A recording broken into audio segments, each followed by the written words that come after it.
We're going over the Captain Morgan arc. This is the first couple episodes of One Piece are encompassed in this arc. In the manga, it originally started with the flashbacks, but in the anime, it was the different episodes, the different flashbacks were interspersed through episodes, mainly Luffy's and Zoro's, and Nami's is much later, and Usopp's isn't even introduced at this point.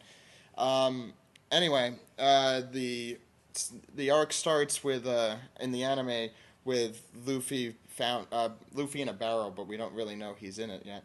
But Alvida, this pirate who kind of annoying and fat, finds a barrel in the water and she picks it up, and Luffy her crew does. Her crew picks it up. They get the barrel in the boat, and later they open it. And Luffy comes popping out, and of course, a great way. It was in the season 1 commentary on the Funimation DVD, but it's a great way to introduce a new character. I mean, Luffy coming out of a barrel does make sense. It's the monkey thing, probably. So at this point, Alvida's ship attacks a sort of a passing cruise ship pleasure boat that Nami has been on. And they start raiding it. On the ship happens to be this really scared little kid, Kobe. Him and Luffy get to talking, and Luffy makes his standard proclamation that he's going to become king of the pirates that we have to hear for every episode at the end of every episode. And maybe several times in an episode. But, that's probably how the series is going to end anyway. And so we get to that, and Luffy's pretty much making fun of Kobe and how he was captured in the most idiotic of ways. He went out fishing and accidentally was taken aboard a pirate ship. And Luffy makes fun of him for that, for being dumb, and that really says something, I think. Yeah, I mean, so after that, we have a brief battle between the residents of the cruise ship and the pirates. My mind is kind of gone. Very brief. The whole thing is one episode going over this. A lot of the saga takes place afterward. With Luffy going after Pirate Hunter Zoro, which we see at the end of the first episode with a nice guitar riff that comes back maybe once in the series afterward. Yeah. It doesn't really fit at all, but it's cool nonetheless, at least for the first couple episodes.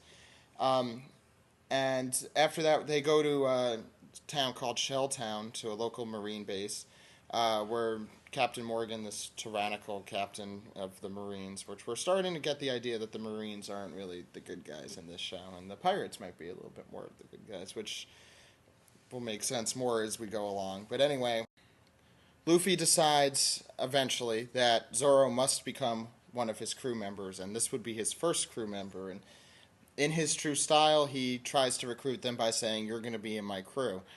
After talking with him. And the way he convinces him to do this is he gets his swords back from the Marine base. And after witnessing a display of getting shot and nothing happening because he's made of rubber, Zoro decides that he will in fact join his crew. And battle ensues, lots of fun.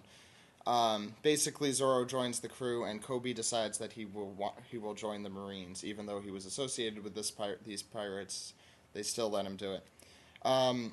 Basically, that's the arc. We also have the Luffy flashback, which personally I love, and the Zoro flashback, which is also good.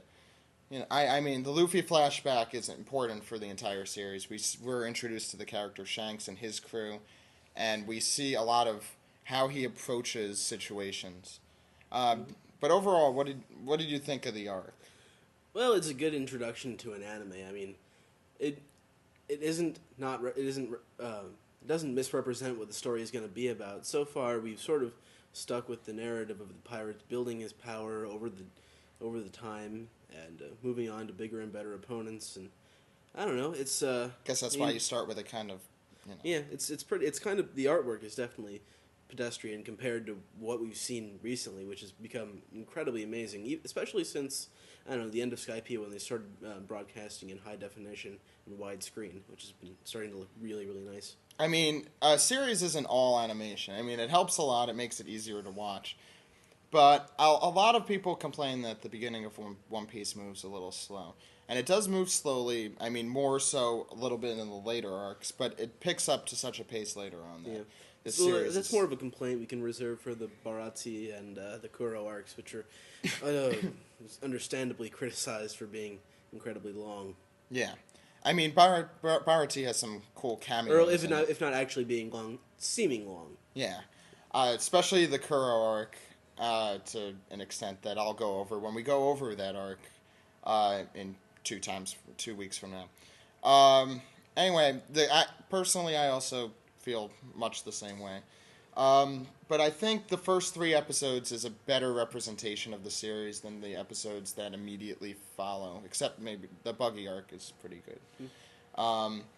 But more focused on fights and more focused on the immediate situation, which I think is a good representation of what that arc is. Overall, you should watch it since it's the first couple episodes if you haven't yet. But it isn't one of the best. Anyway, we're going to head into the end here. We'll do a little commentary now for you. And we're going to sign off after that.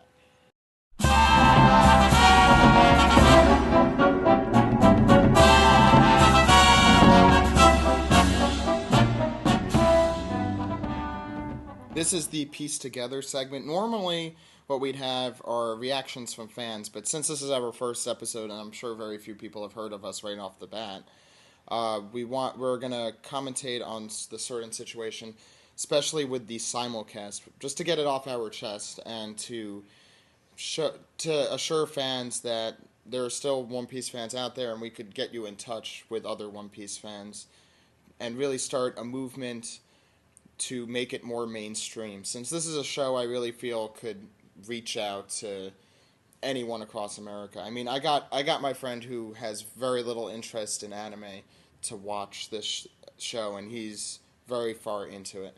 And I mean, if we could get the DVD releases out, and if we could get it on Hulu, and if we could get it on Funimation.com, and if it works out, One Piece could be as successful as it is, I feel. Well, maybe not quite as successful as it is in Japan, but as we can make it far more successful than it is at the moment, because it's not on television and because right now it's not on the internet.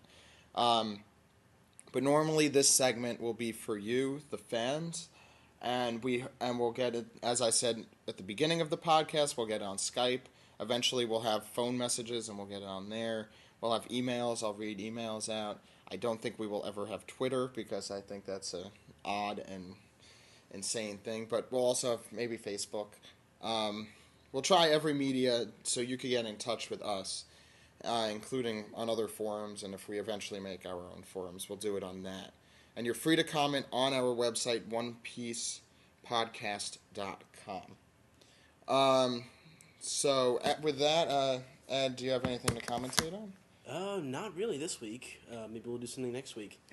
We'll do something much more lengthy, and I'm sure we will rant on about things that don't really matter throughout the podcast, and I hope you guys look forward to that. Now we'll sign off, though. Okay, it's time to say goodbye, everybody. This has been the One Piece Podcast, Episode 1 for the week of May 31st, 2009, covering manga chapter 544. You can contact us on Skype at One Piece Podcast, that's no spaces, and contact us on Gmail at onepiecepodcast@gmail.com. We have future contact plans, maybe on the phone, maybe on AIM. You can comment on our webpage at onepiecepodcast.com, and we're going to be uploading videos to our YouTube channel pretty soon, so check that out too. Also, if you want to check out what's going on in future weeks, make sure you check out the schedule on the website. I'm going to be changing things around, but basically it'll probably be a similar format with an added special or two maybe next week.